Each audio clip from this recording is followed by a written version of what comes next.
don't know what else to say. You're obsessed with Petey, yeah?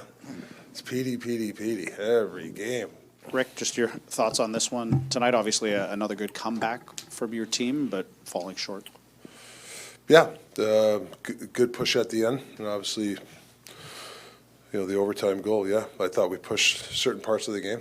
A couple of mistakes here and there, but I thought for most part it wasn't bad. You talked about the neutral zone and their ability to attack off the rush. Seemed like they had a few odd man rushes. What did you think of that element of your game? Yeah, we talked about that. Yeah, obviously the unfortunate breakaway on shorthanded, but yeah, there was a couple odd man rushes for sure. Rick, can you just speak about getting Thatcher back, what it meant to the room? Yeah, really big. Just having... I thought he was good tonight. It's good to see him in there. He looks big. I love seeing him back in. He's worked really hard, so I thought he did a great job for us tonight. You've got 8 games with Max Sass now in your lineup. Curious what you're seeing from him as an NHLer. Yeah, he's just grinding, trying to stay in the league, forechecking and things like that. Got more hits from Kiefer Sherwood, including one that maybe got under their skin a little bit. What can you say about how he maybe drags some other teammates into the fight with how he approaches his shifts? Yeah, no, he does. He sets the tone. He's a guy that, he's a first forecheck guy that likes to hit guys. That loosens teams up. They start throwing pucks away as the game goes on. So good for him to doing that. It really sets a tone for us. It seems like there might have been some disbelief at the tripping call on Brock Besser. Was that a call that you just aren't? Yeah, sure about? Listen, he came over and thought he saw something. They happen. it is what it is. What are you going to do? They sometimes the refs, there's people. I don't know. Sometimes there's people in front of them. It's a tough play, but you move on from those things. Rick, you've got 11 points in your last 10 games since JT left the lineup, but it feels like there are some points, like the one tonight and some that you've even won, where, even if the results have been consistent, maybe the underlying process or the effort hasn't. How do you sort of rate how your club's kept afloat over this last 10-game segment? Yeah, I think there's effort. I disagree. I think we're a little thin. We're overplaying some guys, but I think the effort's there. There's pockets. There's just pockets of plays where guys not covering the right spot. Like those are the stuff that you gotta stay focused on. You hit the ice. That's your guy. You got to stay in the slot on that goal. They give him a shot. Like things like that.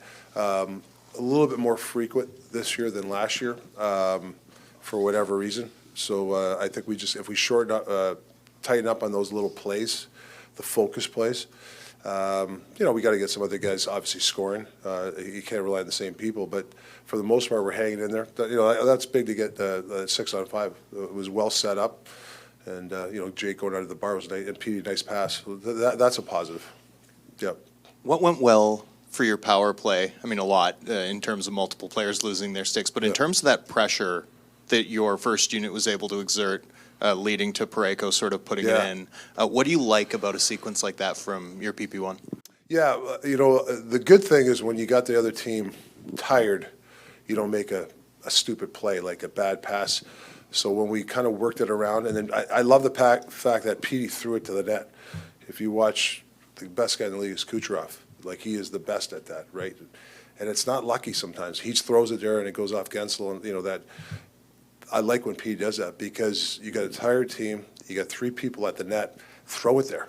You're going to get those type of goals. So that's what I like about it. We got to continue to do that, though. We'll always look for the pretty play.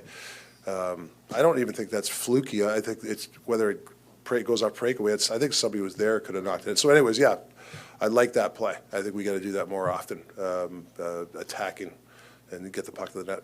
You talked after last game that their best players won them the game.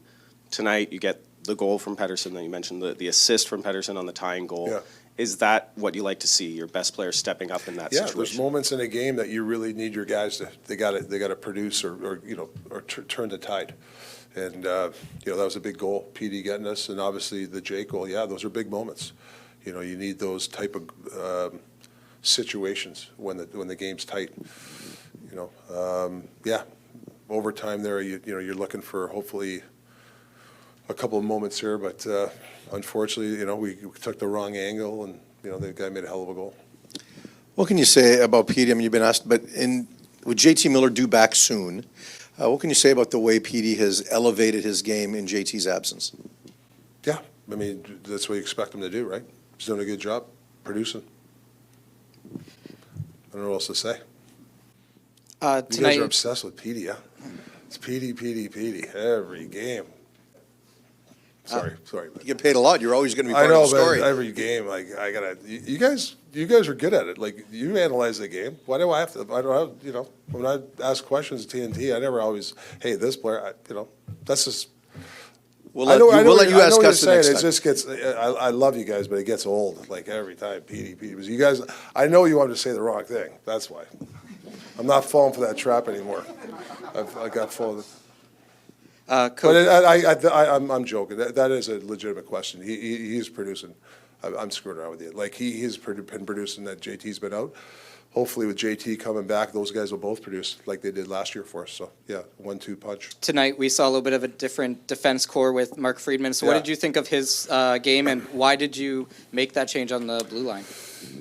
Oh, well, I think I'm not sure that it's not a bad thing to rotate people in. I thought Fried skated well tonight. I think he did a nice job for us.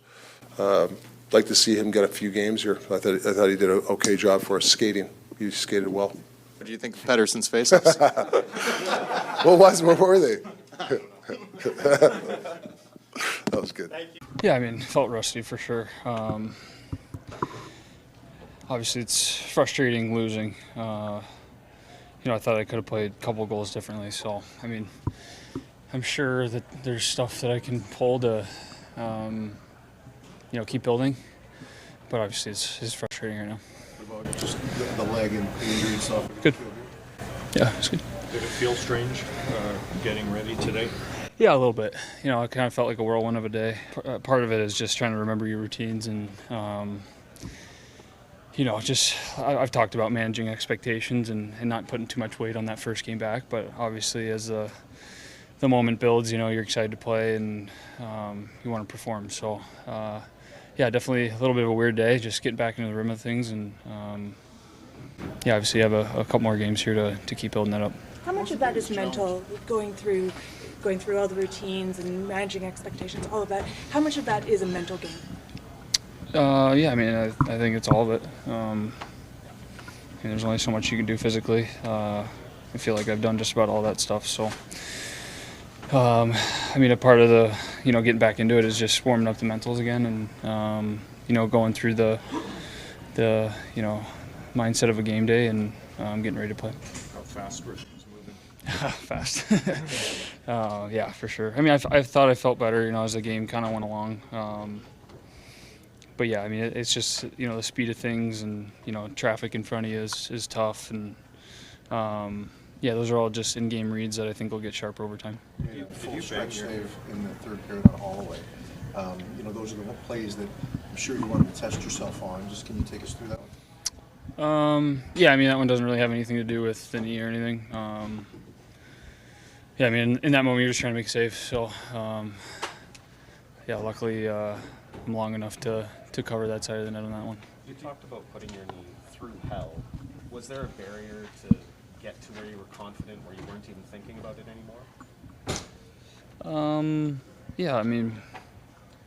Obviously. I was out for a long time.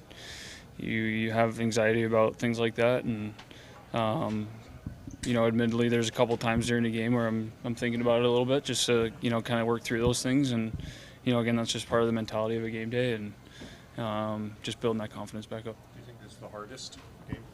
Should it get a little easier to adjust from here?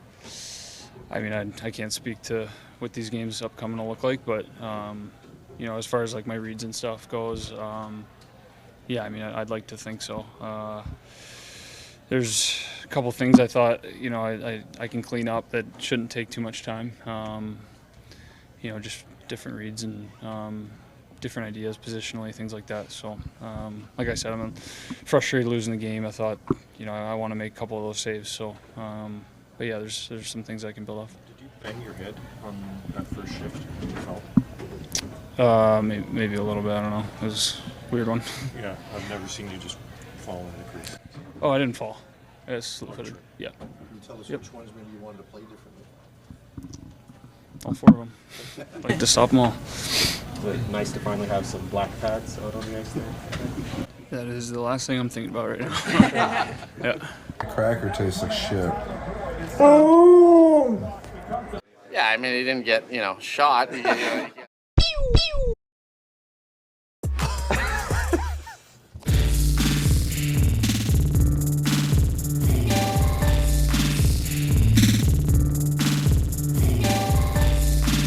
Quinn, thanks for taking the time to come and sit down and chat with me today. Thank you. Thank you. Generational talent. Thanks for liking the video and subscribing.